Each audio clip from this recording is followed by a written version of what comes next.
सीतामढ़ी में राष्ट्रीय जनता दल का जिला स्तरीय कार्यकर्ता संवाद सम्मेलन पर्यटन भवन डुमरा में राजद जिला अध्यक्ष सुनील कुशवाहा की अध्यक्षता में की गई। सम्मेलन के मुख्य अतिथि रहे बिहार के शिक्षा मंत्री चंद्रशेखर सभा को संबोधित करते हुए कहा कि अगस्त 2022 में बिहार में नई सरकार के गठन के बाद राष्ट्रीय जनता दल ने महागठबंधन के सबसे बड़े घटक दल के रूप में नीतिगत पहलियों पर बड़ी भूमिका निभाई है।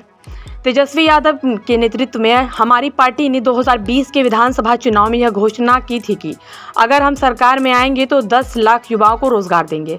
उस समय विपक्ष के लोगों ने यह कहकर आलोचना किया कि लाखों रोजगार देने के लिए बिहार सरकार के पास पैसे और संसाधन नहीं है। मगर आज जब हम सत्ता में आए हैं तो आपको यह जानकर खुशी होगी, हम अपने घोषणा के अनुसार 2.5 लाख से ज़्यादा युवाओं को रोजगार दे चुके हैं और 10 लाख रोजगार के अवसर को स्थापित करने की ओर अग्रसर है। राज्य में बहाल हुए सभी नए शिक्षकों को राज्य कर्मी का दर्जा दिया गया। तेजस्वी यादव जी के मार्गदर्शन में बिहार सरकार सामाजिक और आर्थिक न्याय के संकल्प को आगे बढ़ा रही है। हमें यह बात आम लोगों तक पहुँचाने की ज़रूरत है और वर्तमान महागठबंधन सरकार ने कई ऐतिहासिक फैसले लिए हैं जिसका सकारात्मक असर आने वाली नई पीढ़ियों को पड़ेगा। महागठबंधन की सरकार बनने के बाद जातिगत जनगणना करवाने वाले बिहार देश का पहला राज्य बना। राज्य की वर्तमान आर्थिक और सामाजिक संरचना को समझने के लिए यह एक अभूतपूर्व कदम था। उन्होंने राजद कार्यकर्ताओं से आग्रह किया है कि इन पहलुओं पर चर्चा व्यापक पैमाने पर अपने इलाके में करें, पार्टी के लिए सदस्यता अभियान चलाए। साथ ही तेजस्वी प्रसाद यादव जी के मार्गदर्शन में बिहार सरकार द्वारा रोजगार, जाति का जनगणना और आरक्षण से संबंधित लिए गए निर्णय के बारे में जोर जोर से सोशल मीडिया और व्हाट्सएप पर प्रसारित करें। राष्ट्रीय जनता दल एवं इंडिया गठबंधन का पूरे बिहार में शानदार प्रदर्शन हो और हमारा गठबंधन ज़्यादा से ज़्यादा सीट जीतकर 2024 में केंद्र में सरकार बनाए।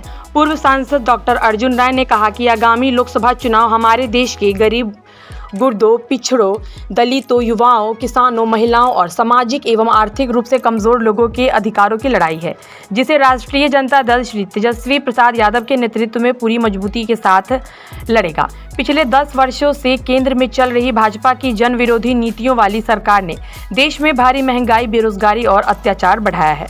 सुनियोजित तरीके से रेलवे, सेना, सुरक्षा बल और केंद्रीय संसाधनों में सरकार स्थायी नौकरी के प्रावधानों को खत्म किया गया है। को लाने की कुवत किसको है भाई? खुदा प्रभु परमात्मा को लाने की कुवत किसको है? जो दुनिया बनाया उसको किसी को लाने की कुवत है? ये लाने का नाटक हो सकता है, अद्भुत है। कहां सो रहे हम लोग? लाने का नाटक करने वाले लोगों से होशियार रहिएगा। एक फोटो जारी हुआ है, पता नहीं सोशल मीडिया पर आप लोग देखे कि नहीं, मेरी बहना देखी है कि नहीं, देविया देखी है कि नहीं। भगवान प्रभु श्री राम जी का छोटा सा ठीकना सा फोटो है। मंदिर में घुसे जा रहे हैं, जो नया मंदिर जो उद्घाटन होने वाला है, और हिंदू रीति रिवाज के अनुसार उसका उद्घाटन बिना मंदिर को पूर्ण किए हुए नहीं होना चाहिए। ऐसा अगर हिंदू धर्म में विश्वास करने वाले लोग हों तो हिंदू धर्म को समझने में जो चारों पीठ के शंकराचार्य को ज्ञान होगा, पक्का किसी 56 इंची वाले फर्जी आदमी को तो नहीं होगा। तो मेरा मतलब है कि रामलला ठीकना है, ईश्वर प्रभु परमात्मा छोटा है, और चौकीदार साहब फर्जी 56 इंची वाले पता नहीं कई गुना ऊंचा है, हाथ पकड़ के घुसा रहे हैं। ये लगता है कि सच में हिंदू है। ये छद्म हिंदूवादी लोग हैं, छद्म राष्ट्रवादी लोग हैं, जिनके पुरखों का देश की आजादी की लड़ाई में रत्ती भर भी योगदान नहीं था मित्रों, रत्ती भर भी योगदान नहीं था।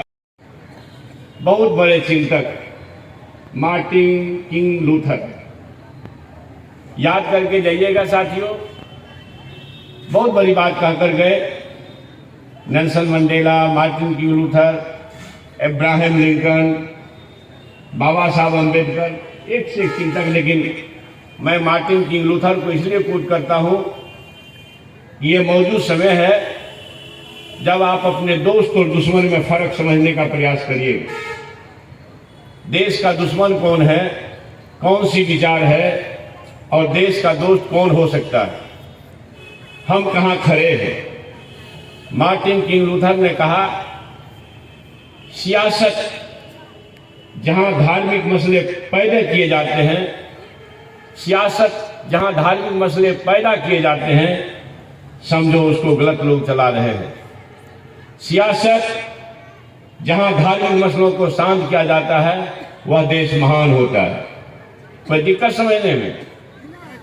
सरकारें, मैं फिर क्लियर करके बताता हूं, सरकार जहां धार्मिक मसलों को शांत करती है, वही देश महान होता है, वही सरकार महान होता है। और जहां सरकार धार्मिक मसलों को पैदा करने में जुटी रहती है, समझिए उसको गलत लोग चला रहे हैं। इस बात से सहमत है? इलेक्ट्रॉनिक मीडिया के साथियों, हमारे पूर्व के वक्ताओं ने अपनी बातें रखी। मैं उम्मीद करता हूं कि शैतानों के खिलाफ जारी इस संघर्ष में आप उसका मनन करके जाएंगे, जरूर से नफरतवाद और संप्रदायवाद देश से भागेगा, समाजवाद और मोहब्बत, सामाजिक न्याय देश में आवेगा।